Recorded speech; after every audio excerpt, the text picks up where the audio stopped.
here we have this active status, which doesn't tell us nothing.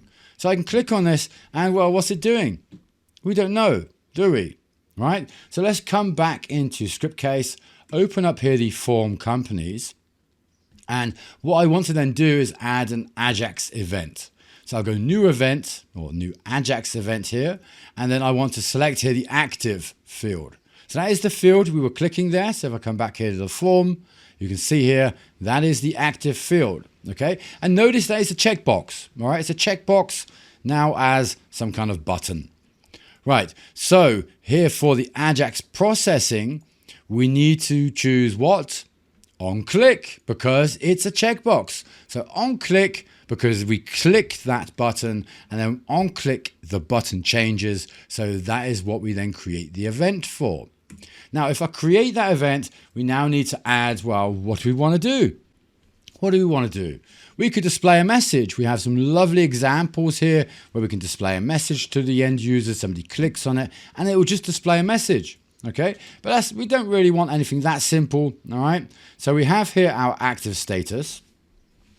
And basically, we have multiple ways of managing this. And of course, I'm just going to add a variable here. So my variable will equal, first of all here, my active, if I spell it correctly, my active status. Okay. Like I said, spell it correctly. So var here now equals the active field. So that is the field here. So whenever you want to target a field that you have within your application, you always use here the curly brackets. Okay. If you defined a global variable, then you use these brackets. Yeah. Then you use those brackets. So they're hard brackets or box brackets or whatever you want to call them. And of course, those things will create global variables. For this, with curly brackets, we basically attach the variable or whatever we want to attach to the form or grid field. Okay, so this will always attach to the field. So I'm now saying my var equals whatever active is. So if I'm here in my form, and now active is 1, then my var would equal 1. And if I click on that now, then my var would equal 0. Okay, so to help you, of course, members, lucky day, of course, for you guys. And if you haven't really noticed it yet, just check out here the code snippets. Here in the right-hand side, you have your gold mine, especially as a new user. If you are new to Scriptcase, you don't know how to code, you don't want to code, and well, that's what these are for. So Scriptcase provides you with a load of examples here. As you saw a few moments ago, when I am within my form, within an event, whatever event that may be, I have examples available. Now, depending if that example will work within this event, so now Ajax event, we also have other events here as well. Okay, so right now it is red, so I cannot set a value on a master application within an Ajax event, but I can call a JavaScript function and I can display a message. So everything in green is accessible and usable within this event. Everything in red, not. Okay, so macros. We have a ton of macros to use, and we will be using some of those in a few moments, okay? Because that's really what we want to do. We want to display a message, but not a typical message, okay? We have here then also a ton of code snippets. Now, these are only included for members of Scriptcase by me. All right, so Scriptcase by Jamie. If you are not a member, then I'm sorry, you will not have all of these snippets, and membership is the only way for you to get them, I'm afraid. And when you then download this project, you have all of these snippets you can use in any project.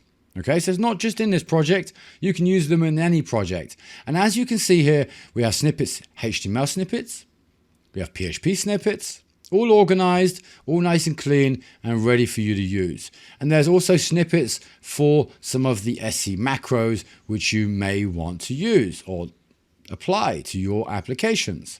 So whichever ones they are, you can of course go ahead and use those at any time you want to, just by entering into your event and then clicking the box. And as you see, each of these is fully commented. Okay, so you have comments there that will always help you understand what is going on. Okay, so what do we want to do now? Well, I'm going to cheat a little bit because I'm going to use here an example, show and hide a field. And really all I want here is this if statement, this if else. Okay, I don't want anything else. Okay, I don't need anything else. I don't want to hide fields or anything else. So that is pretty much all I want, what I have here now.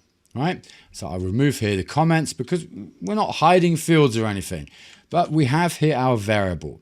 Now, I know I had defined this previously. I'm just going to comment it out and I'm going to add the active status directly into my if statement. So here, instead of adding here the variable, which I could also do, I could add here the var. Instead, we'll add the active field. So we'll say then when the active field equals 1, then we will do X. Else, so if 0, then we will do Y. Okay, so what will we do? Well, let's have a look here in the Scriptcase help, shall we? Because the Scriptcase help, yes, there is a lot of information here. And yes, some of it can be a little difficult to understand because of the translations and so forth. But in general, you want to check that out. Okay, you want to check it out.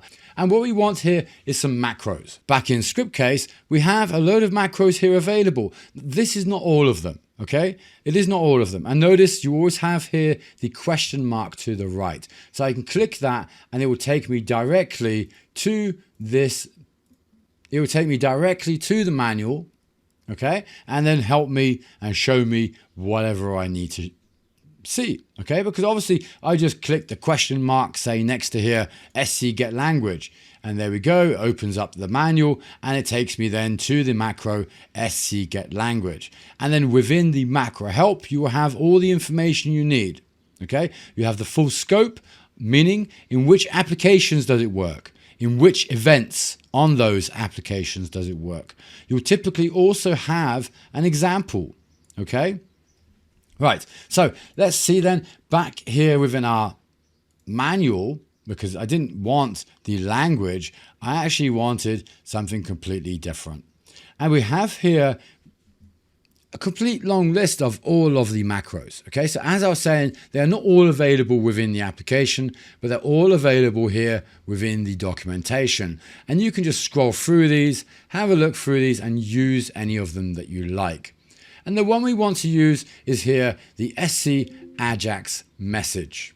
Okay, and this Ajax message, well, if we click on it, it will allow us to display a toast message to the end user.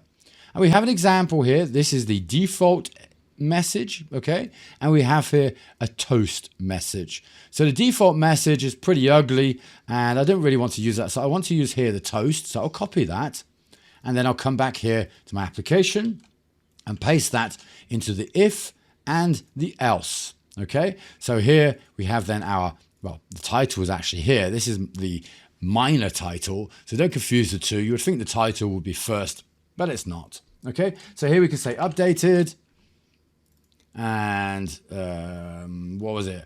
Disabled. Disabled maybe, or active. Let's change that to active. Okay, so 1 is active and then 2 is disabled. And then we could just say on and off maybe. Okay, and then we have here also some extra information for our toast. So this configures then our pop-up, the toast pop-up that pops up, which you'll see in a few moments. Okay, so we can first of all define where we want this toast, right? So if I come back here to our help information, we can see here the various options. So if I scroll up a little bit, we can see we can apply a modal. We have then also the toast information, whether it shows the close or not within the window, whether it redirects and more. So we have quite a few options there. And of course, you can adjust that any way you like. Now, if I scroll up a little more, we have the Ajax toast support. Okay, so it's above the actual message strings. And we can see here the various positions and the types that we have. Okay, so we have here warning, error, success, info, question, and top start, top end, center start, center end.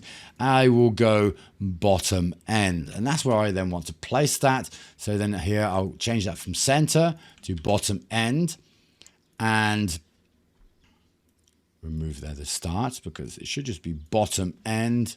Okay, bottom end, let's double check that, bottom end, and for the type, well, for the active, we may want success, and then here for the off or disabled, we may want to apply a warning.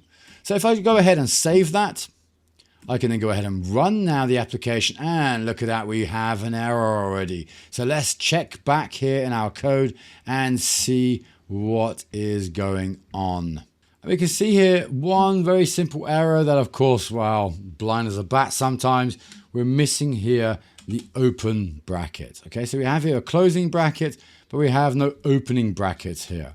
And of course, that can happen sometimes when, of course, you're editing and so forth. So do be aware of those. The typical times when you receive error messages is because you have an error. And there we go with the form now. And we can now see, so if I click here now, the active, there it comes up, disabled, and now active. Lovely.